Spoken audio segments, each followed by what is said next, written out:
everyone, and welcome back to another episode of Actors Theater Unscripted.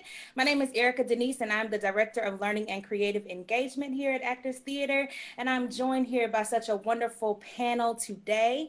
We are so excited to get into this conversation. We're going to be talking to teachers and administrators, and we're going to be listening to them speak out about reopening school.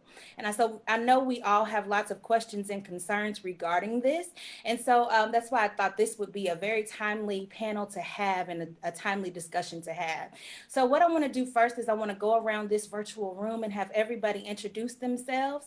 And let's start with Derrick. And be sure you click your unmute button. Okay. My name is Derrick Ashby. I am a restorative practice coach and I work at Iroquois High School. Thank you, Derrick. Julia. My name is Julie McKay. I teach vocal music and reading interventions at Hebron Middle School in Bullitt County. Awesome. Ronzell. My name is Ronzell Smith. I am a MTSS behavior resource teacher in the Climate and Culture Department. I support PBIS, restorative practice, and building school culture. Thank you. Miss Erica. Oh, excuse me. I'm sorry. This is Erica Lawrence, and I am the principal at Whitney Young Elementary School in Jefferson County. Thank you. James. Hello, I'm James Racine. I am the Director of Diversity and Inclusion at the Kentucky Country Day School. Thank you. And Shalonda is here with us as well. Hello, everyone. I am Shalonda Gregory. I am assistant principal at the Robert Frost 6th Grade Academy in Jefferson County Public Schools. Thank you, Shalonda. All right. So before we jump into this conversation, I do want to say that donations that we receive tonight will go to support Roots 101, which is our very own African-American museum that is located on Museum Road down on Main Street. It's right next to the Fraser History Museum. And so if you feel so led, please donate to that museum. They will be opening up pretty soon. And it is run by our very own Lamont Collins. And I'm sure he's in the room somewhere. So please donate. Half of those proceeds will go to his organization, and then the other half will go to support Actors Theater. All right, let's jump right on in. Let's do a mental health check. How are we feeling today? Where are we right now in this moment? Somebody want to jump in? Pretty positive about where we're headed as far as, well, I'm feeling good just by myself, but as far as my organization is concerned, I'm very happy, very confident in our potential to help our students out. Yeah, I would agree. Our staff has been working relentlessly to make an engaging and dynamic and rigorous online curriculum for our children. So we are really thrilled. We're excited. We have another week of planning and preparation. And then on the 25th, we hit it. So we are really excited about what our offerings that we have for our kids. But yeah, when you ask us for a check-in, we're working a lot. We're working really hard, and, working from home you don't know how to turn it off sometimes. You just keep on working and you don't know how to shut that computer down. Sometimes you need, those people that you care about to say, okay, it's time to do something else, because we are putting in a lot of hours and energy to make this opening, a virtual opening of school, a success. Right. I feel confident and excited. This is a great opportunity. I'm sorry. Our department is moving forward in the climate and culture, building virtual PDs that support the well-being of our teachers and students. We have a lot of things that'll be coming out on the JCPS YouTube channel and the training to support teachers. So I'm just very excited on the direction and the innovation that our district has made in a very short time. So I'm excited, but I would love to be back in school also. Right. Supporting. I'm sure. I'm sure. And so NTI seems to be the way that Jefferson County is going for school, at least for the first 6 weeks. Julia, is Bullitt County doing the same thing? We are doing that. We kind of planned on that initially before Governor Beshear's announcement on Monday. But we've obviously been extended a little bit.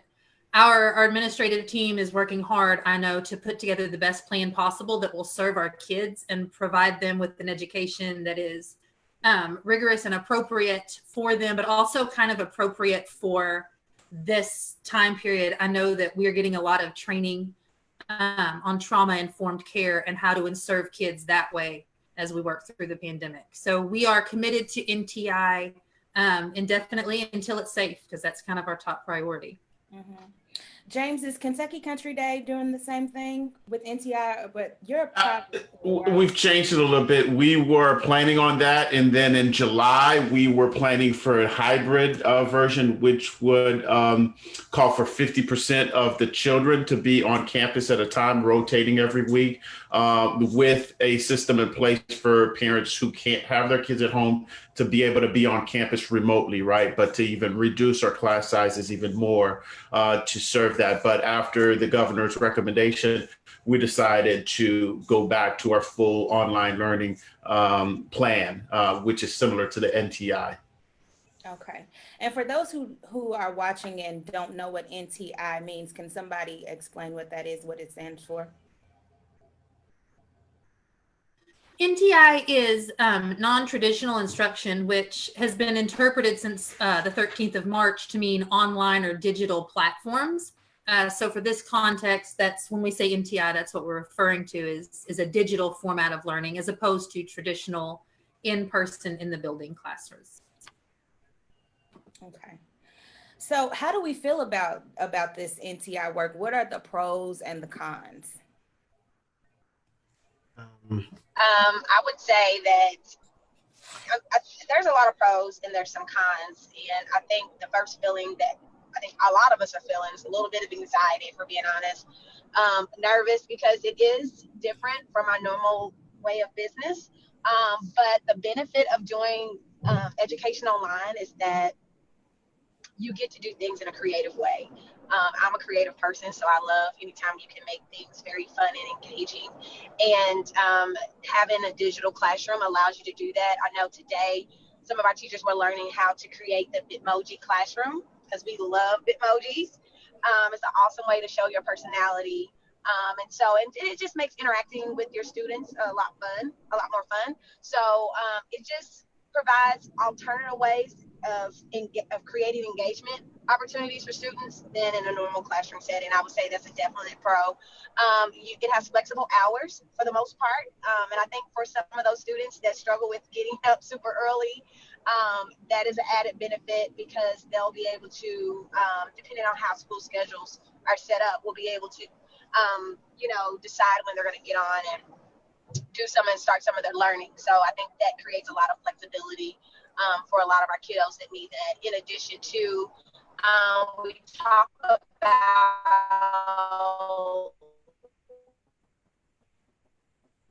like blended learning. You're using like online learning with like in person, and since we don't have that in person, we're finding cool ways to still be able to create sort of like that flipped classroom. Frost is one of the schools that has a partnership with Verizon, so all of our students are getting iPads in another week or so. So we're going to use tons of apps to enhance learning opportunities as well as to increase engagement and rigor of our instruction. So those are some of the pros. Some of the cons is that you just don't have that in-person connection. And so that was one of the things that we discussed today in our earlier training was that's going to be the biggest difference of that first day of school of students and teachers, because we love the first day of school too, right? We get excited. We have our outfits picked out. We can't wait to see everyone. And so our kids won't get to have that experience of that first day of meeting your new best friend or what have you. So we are trying to be intentional about creating a space for that to kind of give them that feel. So that's a con. Someone else want to add in some cons? I gave a lot of pros, but there are some cons, and I would say that's one of them.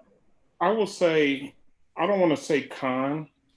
I want to say what I'm nervous about. I'm nervous about our students having access to the technology working, just having that one-on-one. I'm always afraid. I've been nervous. I'm a parent of two, a sixth grader and a ninth grader, and of just the students being at home, not being with us. I guess I'm a little bit of protective. I miss our babies. I miss the first day of school, but it's that equitable piece where in some parts of our county, even the Wi-Fi and internet is not as strong as it is on other parts. Just having that access, that equitable access, and getting those devices into the hands of the students and ensuring that they're using them to learn. Right. The pros is that how amazing have the men and women of Jefferson County Public Schools have been innovative in our learning. And we're talking about a district our size. Imagine the Titanic turning on a dime. Well, that's let's imagine a ship turning. Right. I mean, if you look at it, I will put money that our district is probably leading the nation in this innovative way we're engaging students. And this can be a model for other districts. And even when we come back in person, how we can engage students offline at the end of the school day. So I think this is really helping teachers and forcing us to be somewhere quicker than what we really wanted to be at. Yeah. Go ahead. Well, go ahead, James. You should know. So I think there's a lot of pros on our side as educators. We are, as a group, very creative people, very flexible people. I worry about the children. I worry about their mental health. I worry about their anxiety. I know we all have anxiety trying to change the way we teach. But I think we have less flexibility for the students' side when it's online, right? There's many students that we teach differently that we can do in person that we can't do online. I think the students, I worry about their mental health needing so much interaction. Our kids have been home since March. They need that interaction. I also worry about, the socioeconomic piece, right? Students who have added anxiety because of, now you're into their home, right? And everyone's looking at that. If that kid doesn't feel comfortable, if they don't have a space in their home that they feel comfortable signing on, then our schools, for many of our kids, are their safe space. We've seen some unfortunate things, events that are happening during NTI in some other states, like one just happened in Florida. So I just worry about our children more, our students, our kids, our babies, as Ronzell said. Those are our kids, so I worry about them. There's a lot of pros, I get that, but I can't wait to see them in person. Yeah. So I agree with lots of points that you guys said. I believe the big pro is the fact that we are rethinking about what is really essential that our students know. What are the skills that we need to give to them? We need to rethink what standards are really most vital and teach to those during this time, because online learning is not the same as in-person learning. It's going to take where in class, it may take them 10 minutes to do this task. Maybe online, it's going to take them 20 or 30 minutes. And so it's finding that balance for the students. But we are rethinking about how we can engage students. And I think the great thing about online learning is that I think for a while, many of us have been, when things were normal, we didn't venture out into the online genre of teaching. And there's such a wealth of things that we can bring in. We can bring influential people into the classroom virtually. And the kids can hear firsthand from a public representative, from a CEO of a company, so there's so many things we can bring into the classroom with the non-traditional instruction. And I think the big considerations that we have is, which I think JCPS is doing a great job at, is that they're being proactive and making sure that how can we get the technology into the hands of the students, and not just the technology, but also how can we make sure they have the access to Wi-Fi. I mean, I know our school, we've been proactive. We've solicited Wi-Fi hotspots. If we can't reach a student through telephone, we are actually going to go to their home and deliver it to them. We've been very proactive in thinking about all the different angles, even to how we're going to set up the schedule so that the students get the most out of it. So we decided to go with a 7-period day, but it's actually students are only doing four classes, actually 3 classes in a day, and then two classes another day. So they're actually doing, so 4 and 3, 4 and 3, alternating back and forth. And we don't start right at 8 o'clock in the morning. They start at 9. So, and we use that 8 to 9 o'clock for planning, for meetings. And so we know that students get up, and we're working on having that synchronous learning to where they can respond to questions. And like Shalonda was saying before, we flipping it, giving your instruction asynchronously. And then when they come to you synchronous, you're responding to the questions, you're helping them apply the concepts that they read about in the asynchronous learning in a synchronous environment.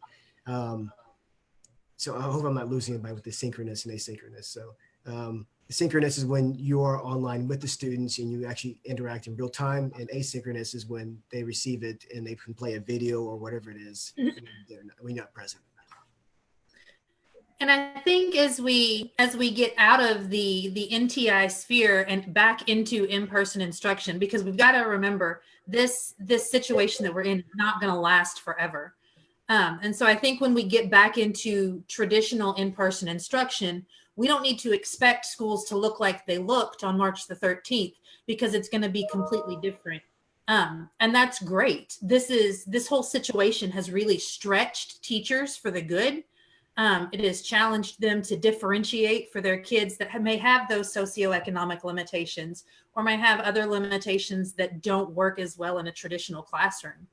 It's forced people to look at other avenues of learning, and it's forced teachers to have a greater emphasis, kind of piggybacking on what Mr. Ashby said about mastery of content and depth of learning, as opposed to a broader overview, really focusing in on what is important for the kids to learn. And I think if we can bring that back into a traditional in-person classroom, we're going to be able to service students at a higher level. So somebody clarify for me, because when I think of NTI, and I don't have children, so I don't know how this works. I'm thinking you have your classroom set up similar to how we are now. All of your kids are in there and you're teaching like this, like the kids can see you teaching, or are you just uploading assignments to a file and the kids are kind of on their own? So what we're learning is that we really need to make online instruction as engaging as possible. And in a session like this, in this arrangement, then you have people who can mentally check out, not really pay attention, we listen to our teacher speak, but then we're not really focusing on what's going on. So in an ability to make it more engaging, moving to something where it's closer to smaller group setting or even one-on-one, having breakout sessions where you come together, then you have a task to complete in a breakout session, and then you come back together again.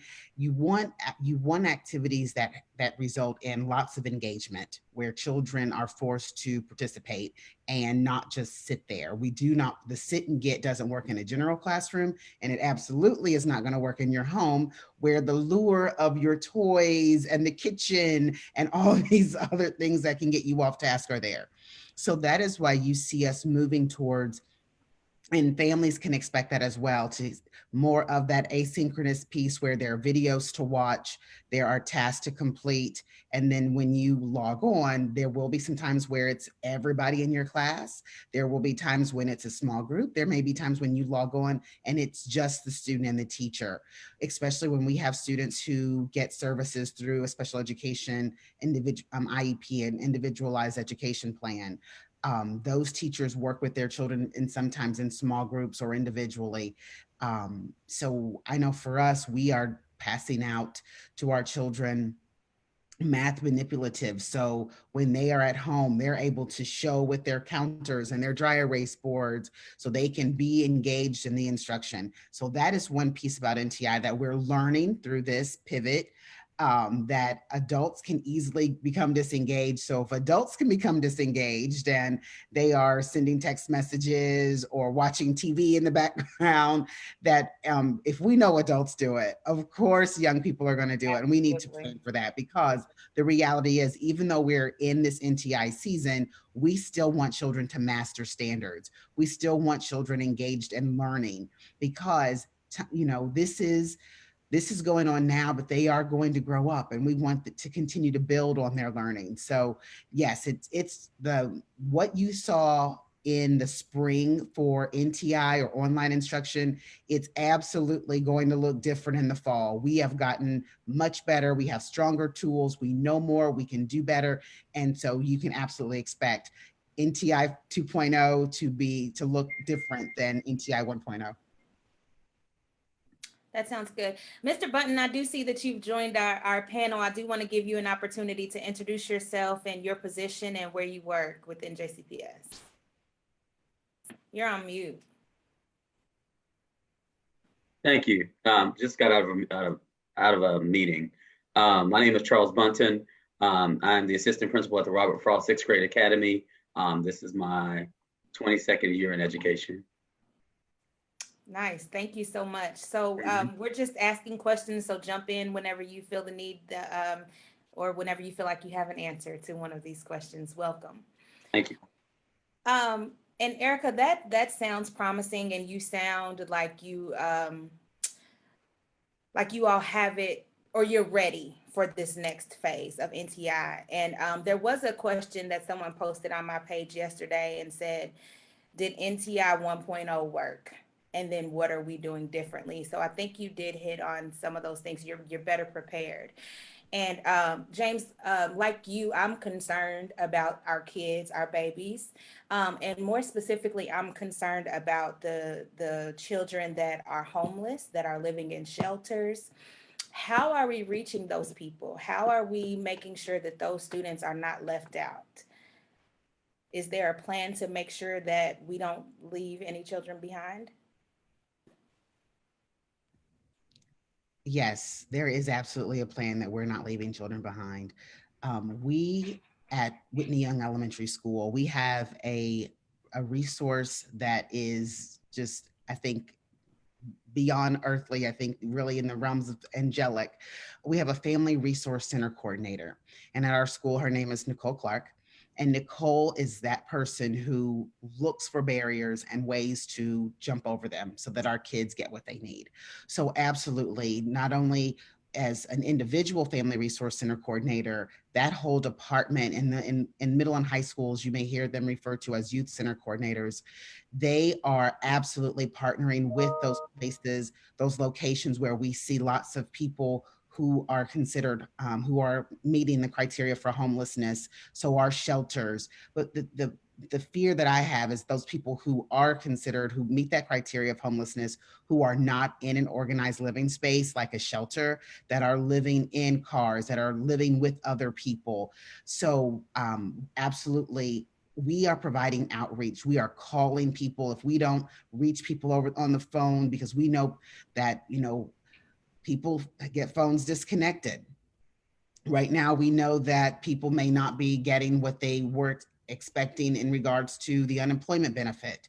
So we are knocking on doors. We are sending, when we do wellness checks, to make sure that our families are where they say they are. And if not, then there is a network that our Family Resource Center coordinator can utilize to try to find where our kids might be. But yes, we do need to be mindful of the children who have economic and social barriers, homelessness absolutely being one, abuse, neglect being another. What are we doing to make sure that I'm reminding children that we are those safe people? If there's a problem, we can still help you. And having sometimes those explicit conversations with children in an NTI setting, that we can still help you. We can provide resources for you. You should not be, no one should be harming you. You should not be harming yourself. If you are, we can get you help. And so as school personnel, we absolutely can let families know that we can get them assistance, help them cross over those barriers so that children can still learn. But we're using every tool in our tool belt to reach those children and meet those needs. And that is a serious, when you're talking about a situation as a school system as diverse as Jefferson County Public Schools, we know that we've got to go out, seek and find our kids and make sure that we're bringing them virtually to us so that we can get them what they need. And I think, oh, go ahead, sir. Okay, I'd like to piggyback off of what Erica was saying. I think another thing that we definitely need to do is reach out to our community centers. Many of them, they do provide meals for students. They also provide laptops, a nice, quiet place to study. They have free Wi-Fi. And I just believe those are good places for students to go, know that they're going to be tranquil and left alone. They don't have to tend to their siblings or anything like that, but they'll be able to do some quality work and just kind of socialize with social distancing that is in a place. So I think that's something we definitely need to do, is connect with our community centers and make sure that our students, even if they have a laptop at home, if they have a place to go to that's tranquil, that would be key. And I think to piggyback, and Mr. Ashby and Ms. Lawrence both kind of hit this, but I know in JCPS and in Bullitt County where I work, the resources are there and we want to use those. We just don't always know who needs them. So I think it's important that parents understand that we're still available. Like you can reach out to us for those needs and we will still help you. And just speaking to parents directly about, there's no shame in asking us for help, because that's why we're here. That's our entire job, is to support you and help remove any barriers that we can. So I know while the homelessness and the poverty are complicating factors, they aren't necessarily overcomable barriers. If parents will reach out and just request that support. And I'm sorry. And go ahead, Mr. Smith. And just to piggyback, diversity, equity, and poverty have a specific department that deals with the homelessness, and just reach out. But I just want to stress to parents, community members, whoever listening, if you think something is going on, just report it and let the authorities. No child should ever be in danger. And it's not snitching, it's not anything, because we want to protect our kids as much as we can. Yeah, and so it's no secret. Oh, go ahead, Charles. I'm sorry. Well, I just wanted to add to when Ms. Lawrence was speaking, he talked about the power of our Family Resource Youth Services Center, and we have an awesome one as well. But what we've also tried to do is add into that our security, school security, any of our paras, all of those people are some of our frontline folk who are calling students, checking in with them, reporting back to teams. And we've really tried to, we're really building an MTSS system to really address some of those barriers as well, report those things to our Frisky and because we've got to get out and touch base with our kids. So we're doing those kinds of things as well. And you're right. We have Mr. Smith, you're right, because we have an in-house system where kids can report, a reporting mechanism. And so I think one of the things we'll have to look at also, and Dr. Gregory is responsible for this because she put it in place, but maybe we'll have to take a look at how do they report to us if they don't feel comfortable calling someone else. And so those are just some things that we're really doing to try to overcome the barriers that our kids are facing in their communities. Thank you. It's no secret that sometimes school lunch is the only meal that these children receive during the week. And so I'm concerned about that as well. And so outside of putting it on community centers to make sure that children are fed, does JCPS have a plan to feed children? Yeah, I believe so. I think we're more likely we'll be following the same protocols we were over the summer, probably but expanding it because various schools, or depending on the day of the week, you go to the school and you would get yourself a box. Some places you got a box of vegetables and fruits along with some packaged lunches that were typical of your, like field trip lunches. So I believe this is something that we're definitely going to keep on doing. We'll probably expand upon it during the time of school. And yeah. And I believe, if I'm not mistaken, that students can go to their nearest school and they will be provided a lunch. From my understanding, their lunch cards or something will be mailed out to them. So they can go to any school, and I believe that they will not be denied a lunch. Also, I think they also provide the breakfast for them for several days. So I believe that that system will be in place and continue to delivering meals how we did this summer. And I had the opportunity to pass out lunches this summer, and it was one of the most rewarding things because not this summer, towards the end of the school year, and just seeing those kids and people who wanted those lunches and breakfast was just heartwarming for me. This is kind of an area that Bullitt County I was really proud of when we went to NTI in March. We actually utilized our bus routes to pass out different breakfasts and lunch. I don't know, I'm not as familiar with the JCPS protocols, so y'all's might be very similar. But the kids they would go to their bus stop and they would receive I think they actually got a hot lunch or a bag lunch and breakfast as well. We also utilized that to facilitate the transfer of items that they might need, different textbooks or band instruments and things that they had left at school.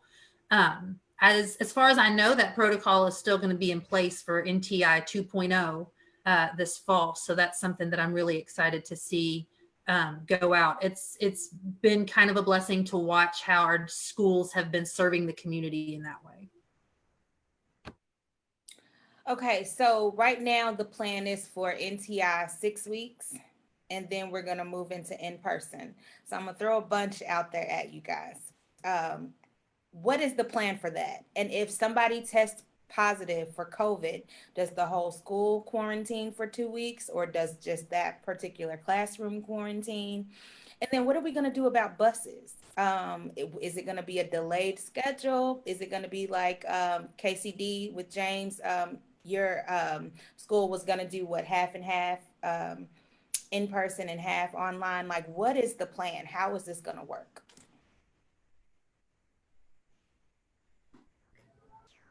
Well, I think that's the crazy part of it, Erica. We don't know. We absolutely don't know. Things change. I mean, just 2 days ago, we were planning on going in and doing the hybrid, 50 on, 50 off. And just like that, we're going all the way remote. So for my school, although we have been very much following the governor's recommendation and everything that JCPS is doing. But I assume our plan will be to still try to do the hybrid version, but that'll be up to our head of school when that time comes. But when there is a case, then you got to figure out the exposure, right? Who was exposed and figure out that. But, you know, in most scenarios, you'll probably have to close school again, you know, and you have to, you know, also wonder what's this going to be like when it collides with flu season, right? Because that's about the time when we're planning on going back, you know, beginning of October, that's when flu season's going to start, right? So what does that look like? So not sure. It's almost inevitable though that somebody's gonna test positive. So why even go back in person? Why not just say the whole school year is NTI on? Well, right now, I think I can't speak for Jefferson County right now because I think it's still preliminary. But I think if we just sit back, that schools already reopened, that's going to be probably how larger districts such as ourselves are going to decide. You know, I don't think it's any right, wrong. I mean, look at college football right now. Some conferences shut down and some haven't. And it's pros and cons on both ends. So I think that's just a difficult question. And I don't think my pay grade right now is I'm capable of answering that question. Right. That's just Mr. Smith saying. I mean, can you have one school closed down and everyone else still going in? I don't think you can have that in a district. Whereas KCD, you know, we're just one school. We have that luxury. So I think it depends on the school or the district. Absolutely. This is what I've been telling parents. I've been telling parents just to manage their expectations because Jefferson County does have like a tentative protocol in place to follow in the event that we go back to in person. But again, because there are schools across the country that have decided to go back, and I think because we are doing NTI the first 6 weeks, I think Jefferson County is going to look to see what these other school districts are doing to maybe either tweak the plan, their tentative plan that they have in place, to address all those concerns, you know, the buses, being in class, you know, in person, what to do if someone tests positive, because it is inevitable for that to happen. So my personal advice that I've been given to parents is manage your expectations, because it could be, I know that people are anxious and ready to get back to school, but it could be longer than 6 weeks. Or we could go right back after the 6 weeks. And there are a lot of people and parents, and when I say people, I'm speaking of like staff members. So staff members, as well as parents and students that feel the opposite way. You know, they have high anxiety about returning to school because they are fearful of getting COVID. So, you know, JCPS usually tries to stay on top of stuff like that, but they haven't rolled it out because I don't think we've gotten to that point, and they want to make sure that they're making the best decision that they can, you know, which is, you know, with the circumstances. And the circumstances are crazy, and it's forever changing. That's the other thing. Like the CDC is constantly changing guidelines. It's always something. So it's just, you know, very unpredictable. So just manage your expectations. Just keep an open mind. Absolutely. And there's always things changing. We get notification on Friday, and then we change things. We're planning for Monday, and it's always changing. And I believe the JCPS is, you know, they're going to look at things like, and they're through their 3 pillars, you know, racial equity being one of those. And if it's not going to be right for all students to come back, then they're not going to do it. They're going to try to keep the playing field even for everyone. And, you know, we got a lot of students whose grandparents watch them, who are their guardians. And, you know, we have to think about, you know, yes, they may be the kid's young, but when they go home, they're going home to an elderly person who is more susceptible to the virus. So I think it's an issue of health equity and education. So there's a lot of different factors, and I believe JCPS is doing an awesome job. They're being precautious, but they're doing it based on data, on information, on looking at others, and how we want to guide ourselves according to our principles. Well, then you also have the issue of liability, because what if you do go back and unfortunately, let's just, you know, assume the worst, someone passes away. then what does that look like for that district or school or organization? You know what I mean? So I think for all of the leaders, that has to be part of the conversation when deciding to go back. You know, for example, the Catholic schools announced this morning they decided to go back, but that will be, you know, something that they may have to deal with if you do happen to have a death. I think that our leadership, as far as from the district level, has been on point. Again, it's no easy decision leading close to 15,000 employees in a 100,000 student school district. So I think right now we're in the best case scenario, and we all don't know what's going to happen in the next 6 weeks. But I see a question in the chat: how do you manage your kids and balance that workplace? And that's one of the things our department is putting out virtual trainings and videos and things like that to support parents. And as far as myself, is putting our kids back on a structured schedule. My wife is a teacher. When we wake up for work, the kids are going to wake up for work, and we complete our work during the day and have a set lunchtime. And we say that because our kids are snack all day, and just giving them some type of structure. And because our kids have been in structured environments, if they're in the fifth grade, for 6, 7 years now. So we have to constantly provide them that structure. So when we do come back, whenever we come back in 6 weeks or whatever, they'll be back used to that schools, some type of structure. So how for the JCPS folks, how for this NTI 2.0, how much of it will be synchronous? So how much of the day will be synchronous? So what teachers are are required to do for every class that we have, there's supposed to be 2 half-hour, at minimum, 2 half-hour sessions that are synchronous with students. And then there's 2.5 hours non-synchronous that we are providing for the students. Now, that's a minimum. So basically, every teacher is going to be teaching about 5 classes. So that's 10 half-hour sessions.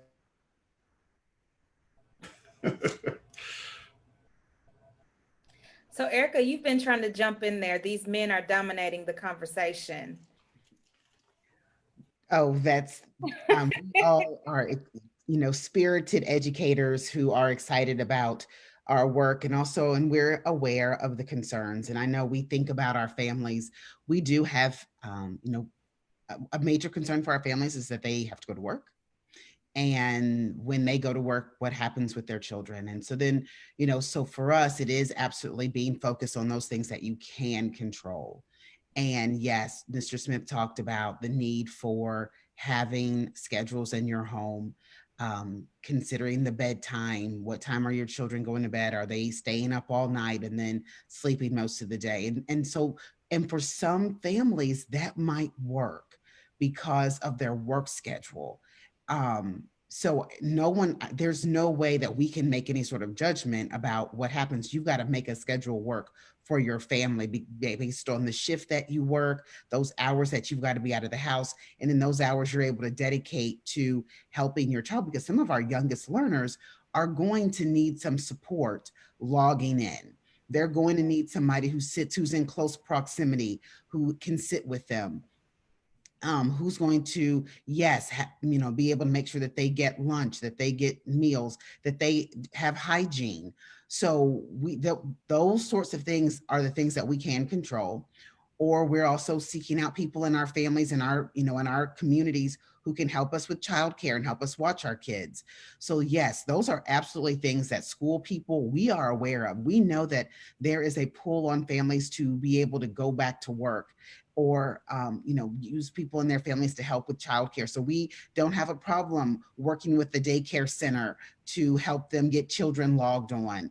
That's absolutely understandable. So we know that flexibility is going to be essential for all of us, for our families to serve as partners, because we need them. We absolutely need the, grandmothers and grandfathers and aunts and uncles to help kids log on. We work with people to help improve their digital literacy, because everybody doesn't know how to use these Chromebooks and iPads. I mean, we may feel comfortable with them, but who that child may live with may not. So we work with adults so that we can help them. But we understand that these are very uncomfortable times when you don't know what's going to happen, and the pressure for families to get to work so that they can pay their bills and do those things that they need to do to have a good household situation at home. So we understand that. We work with families. We want to partner with you. Just let us know what's going on, and we may be able to blow your mind with solutions. But we do, we want to connect with you so we can share the opportunities that we have to help your kids be successful, and what the opportunities that we have for adults as well. I do want to talk about solutions, but before we go there, I do want to remind everybody that we are accepting donations today that will support Roots 101, run by Lamont Collins. And Roots 101 is a new African-American museum that will be on Museum Row on Main Street. And I'm pretty sure Lamont Collins would love your support by donations. Half of the donations we received tonight will go to that organization, and the other half will go to Actors Theater, so that we can continue to do things like this. So please donate. And this is also the last week for Roots 101 to receive donations. So we've been collecting donations for the past 5 weeks for them. So let's go out today with a bang. And so speaking of support, coming from a nonprofit background myself, working at a community center, I do know that community centers have computer labs and things set up, and that they do have the capability to bring children in. But that's going to take funding for staff that have been laid off because of funding cuts. So will JCPS pay for staff at community centers to open up their sites to make sure that children can come in and have access to a computer, a safe space to be? I have heard that this is absolutely in the plans. Okay. We are working on doing that, not only with community centers, but also with faith-based organizations, where we have faith-based organizations that have computer labs, Wi-Fi access, and staffing those places with certified educators. So that is not finalized, but it is absolutely, there are strong discussions happening to make sure that we have people in place to support learners and learning at sites that are not necessarily JCPS sites. That's great. And we did have a comment from Pat Matheson, who says that there should have been some sort of an NTI support group set up this summer. Is that too late to get people involved with how to be supportive in this moment? Well, I know that we are, at least our school, we are setting up opportunities for parents to be educated and in the field of supporting their child during NTI. And also community teachers are providing tutorials for students for the platforms, and we've even made the decision that we're trying to keep it simple as possible. So we're not having kids signing up on all kinds of different platforms in order to access their learning. Keep it streamlined, but keep it interesting. So it's fun. It's doing that balance when it comes to providing education, and also not just for our students, but also for the parents, education and support for the parents.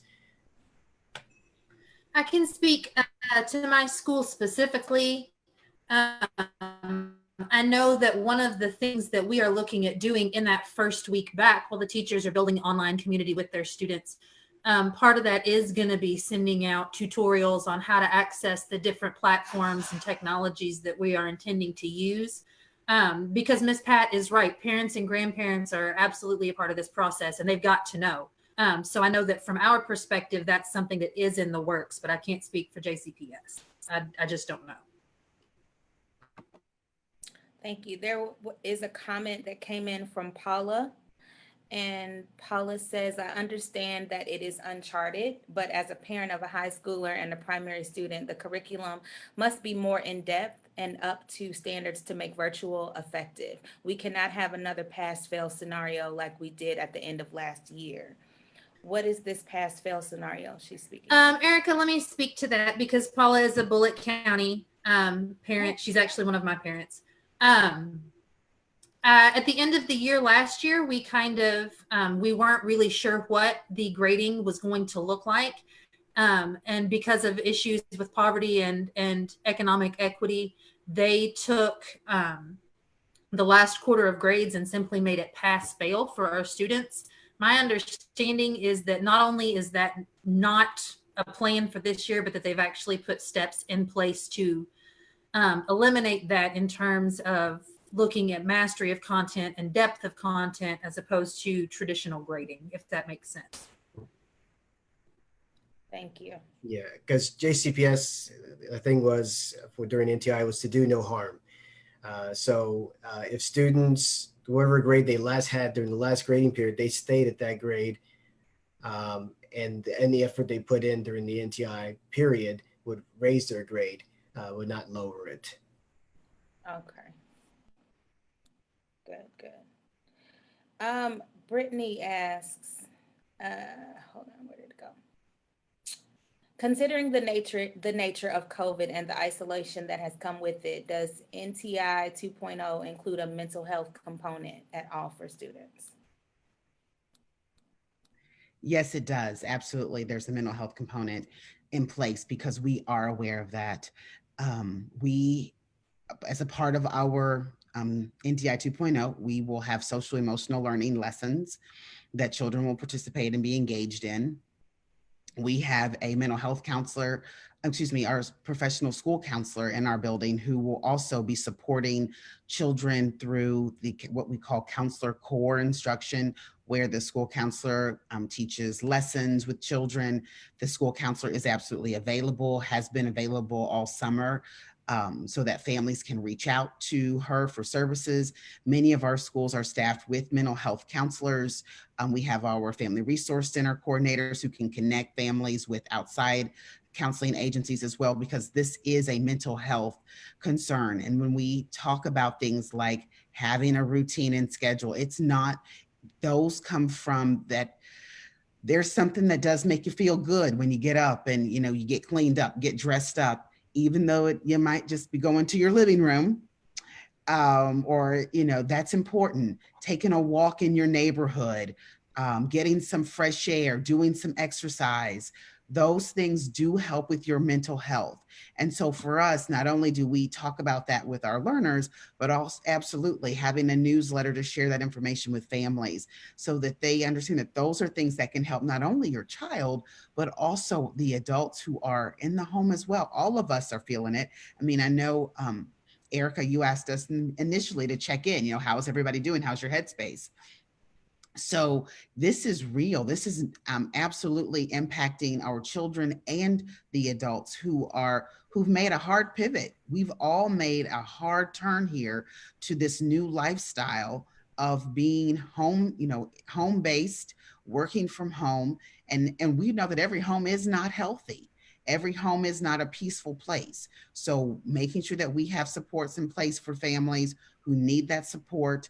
My heart absolutely grieves for anyone who is in a home environment that is not healthy, that is harmful, that is violent, because that would be an absolute torture of living like that in a condition of COVID.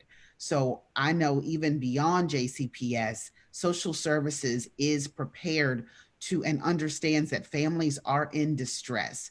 And when you add any sort of financial distress to that equation, it's we know that there are people hurting out there. So we want to reach out to people. You may very well be a lifeline as an educator, that person who is a lifeline for a family to get help. But social emotional learning is absolutely a priority for our children so that they are able to practice some of those social skills that may have been laying dormant for the past few months, working with our counselors on those social emotional strategies and skills, having a routine, exercising, eating healthy, those sorts of things that we know impact our mental well-being. And just to add on to that, we were meeting today, we were talking about this aspect of it through creating clubs, virtual clubs, where kids, maybe there's a cooking club or chess, but it's giving kids an opportunity to interact, because we all went through that cycle where, you know, we're in our houses all the time and we don't get to talk to people or get to do the things we used to do. And then now you have house party or you have these other activities for you to do so you can connect with other people. So I think that's really important. You mentioned social skills. So using our platforms to be able to communicate with our kids, but also for them to develop the skills on how to interact with others, whether it be virtually, and those skills should be able to transfer when we go back to school. I can speak for KCD. You know, it's very much a priority for us. You know, our counselors have been hard at work even all summer and will continue to do that. And not only working with the kids, but giving us educators the tools, right? So Monday, we have our first in-service day, and one of the main training sessions will be facilitated by our counselors, and that will be an SEL training specific to online learning and how to reach students, how to continue to build authentic relationships with students. And going back to the pros and cons we talked about earlier, I think the online learning does create opportunities to connect with students that you typically wouldn't get to, you know, during our traditional learning, right? Even in the spring, I got to spend some time with some students, just one-on-one or in small groupings online that I never really got to do when we were in person. I think, just as Charles mentioned, you know, clubs, virtual clubs, continuing those is a great opportunity to do that as well. In our school, we continue our advisory system where every educator, every teacher has a set of, you know, 8 to 10 students that they look after during the year. And so they start every day with that advisory time for whatever amount of time, maybe 20 minutes, and then different check-ins, one on Monday, midday, and on Thursday. So continuing to check in with students. But yeah, it is. I think it's a priority for all of us, no matter where you work. And just to piggyback, I know the social emotional learning department is still providing training to our staff, engaging our staff, ensuring that they're working with students, and working with students. Dr. Marks is leading that work, and she's doing a phenomenal job. I talked to her the other day and she was busy as ever. So I know that we're making sure that those needs are met and really providing that training to the faculty and staff of our schools. Guys, we are coming up on time and we are going to go a little bit over because I do want to read this comment that just came in that kind of ties in with the second to last question that I wanted to ask. And Lori says, one of the things I struggled with NTI last year was how to adapt an IEP to online learning. And so what are we doing for students with IEPs? And more specifically, what are we doing for students that have those learning disabilities or physical disabilities, physical limitations? How are we reaching those students? Erica, I think the short answer is that we're doing whatever it takes. Those IEPs are in place for a reason. It's because those kids need extra support and resources, and it's our job to provide it. I don't know what that looks like, and I suspect it's going to be individualized to the kid. I know that in my content in the spring, it meant a lot of one-on-one sessions with kids to kind of remediate some things that they were struggling with.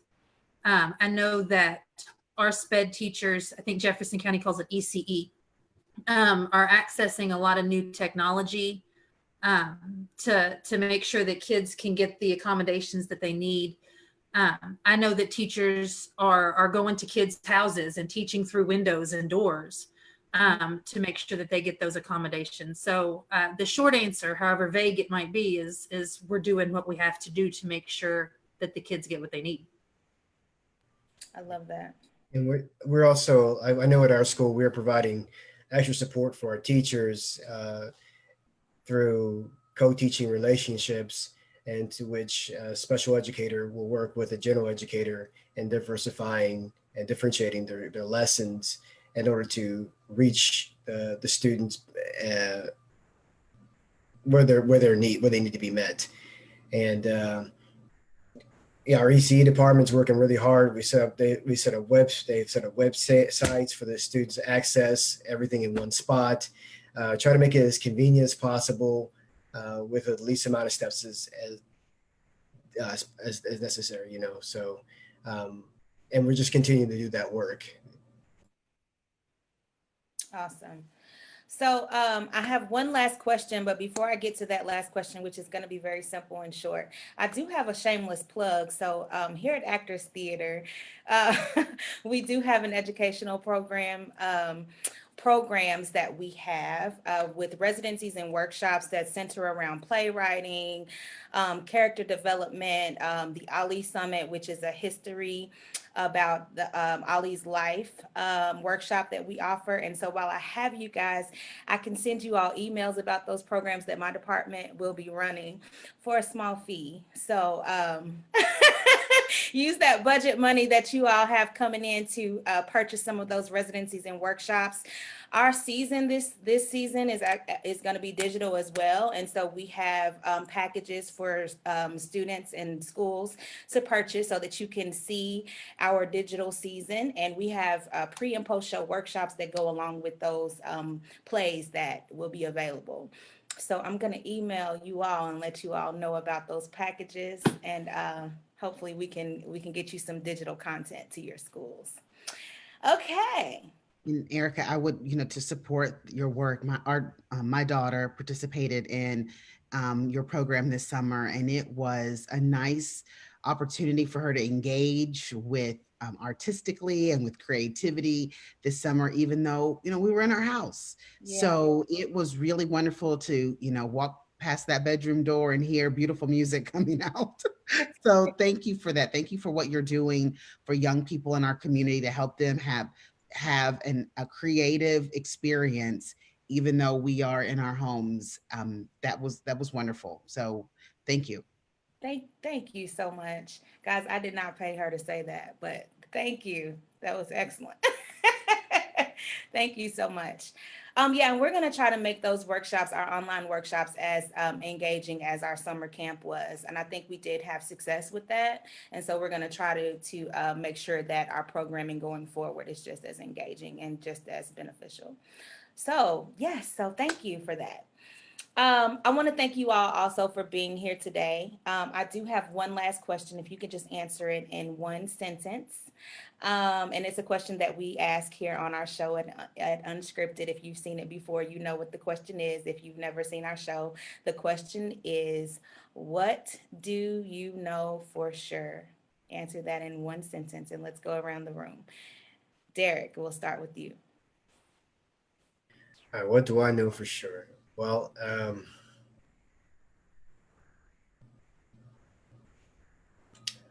I know that I'll do whatever it takes to make things work. There you go. Julia. I know for sure that in a week and a half, I'm going to have kids on my computer screen, and I don't know what their education is going to look like, but I can tell you I'm going to love them. I love it. Ronzell. I know for sure that we will not stop working to support our students in Jefferson County. Absolutely. Erica. What I know for sure is that the Whitney Young team is an amazing group of educators who do absolutely whatever it takes for their kids so that they can experience success. James.